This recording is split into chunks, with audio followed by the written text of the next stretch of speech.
Bonjour, je me présente Anne-Laure Simonet, je suis entrepreneur en marketing et je vais te présenter rapidement ce que l'on appelle le marketing d'influence.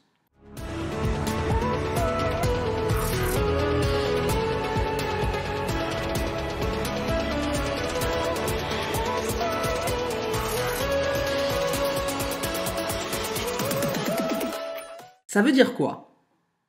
Le marketing d'influence ou influence marketing est, dans le sens le plus courant, l'ensemble des pratiques qui visent à utiliser le potentiel de recommandation des influenceurs, entendu le plus souvent au sens d'influenceur digital.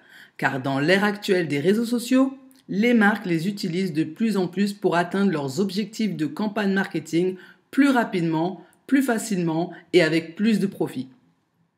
Il repose sur plusieurs procédés. La sponsorisation de contenu consiste à rémunérer un influenceur pour qu'il consacre du contenu, articles, posts, vidéos sur votre produit ou sur votre marque. Cela permet d'augmenter votre visibilité auprès de la communauté de l'influenceur car les consommateurs sont plus enclins à consommer un produit qu'une personne influente à tester, apprécier et recommander plus qu'un produit qu'ils ne connaissent pas. Donc, choisir un influenceur. Déjà, qui peut être un influenceur? Selon la charte de l'influenceur, et oui, il en existe une, toute personne qui, de par sa notoriété et ou sa communauté, opère comme un créateur de contenu et peut être mobilisé pour le compte d'une marque ou d'une organisation en échange ou non d'une rémunération. Selon son domaine, l'influenceur digital ou bien social est souvent recherché comme partenaire par les marques et agences pour des actions et dispositifs de marketing d'influence. L'audience des influenceurs digitaux est généralement acquise plus ou moins progressivement sur les réseaux sociaux et se mesure généralement par le nombre d'abonnés. Amis, followers sur Facebook, Instagram, LinkedIn, Snapchat, TikTok, Twitter, abonnés YouTube, etc. La capacité d'influence est pour sa part difficilement quantifiable car elle dépend de l'engagement habituel constaté sur les publications sociales et de la proximité influenceur-abonné. Sponsorisez votre produit. Vous l'aurez constaté, la cible jeune est de plus en plus ancrée sur les écrans portables plus que la presse ou la télé.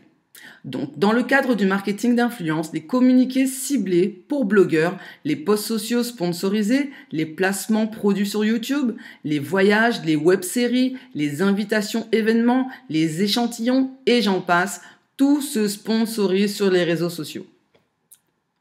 Possibilités, car il en existe d'autres. Vous pouvez très bien en tant qu'annonceur gérer votre stratégie, mais vous pouvez également déléguer cette tâche à une agence ou bien également une plateforme spécialisée. Vous distinguerez rapidement la subtilité qu'il existe entre les duos influence-audience et influence-visibilité. Le sourcing. Faire des tweets, créer du contenu est un vrai travail et ça prend du temps. Selon la cible visée, ce n'est pas le même style de professionnel de l'influence que nous allons recruter.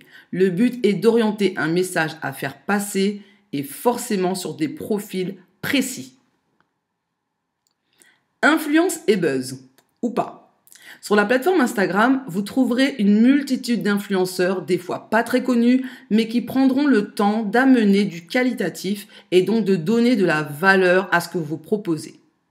Un plus grand nombre d'engagements avec des profils où l'on a plus souvent de la transparence et de la visibilité, à l'instar d'un volume et d'un nombre de vues qui peuvent tout simplement créer un bad buzz. La plateforme YouTube vous permettra de rencontrer encore plus de followers. Et oui, on connaît les YouTubeurs et le domaine du gaming, juste incroyable, et qui ont des millions de followers. Après, on ne sait pas grand-chose de leurs followers, donc il faut se fier à l'éthique du YouTuber pour une collaboration fructueuse. Privilégiez le contenu. Cela peut paraître simplet, mais il y a une notion également très importante qui est le référencement. Je le souligne car c'est cet élément qui vous permettra d'avoir des contacts avec les professionnels et consommateurs de ce que vous amenez sur le marché de la consommation. Vous pouvez aussi vous orienter vers une co-création avec un type d'influenceur bien précis. L'ambassadrice. Pour avoir un conseil pour une bonne pizza, on demandera l'avis d'un pizzaiolo.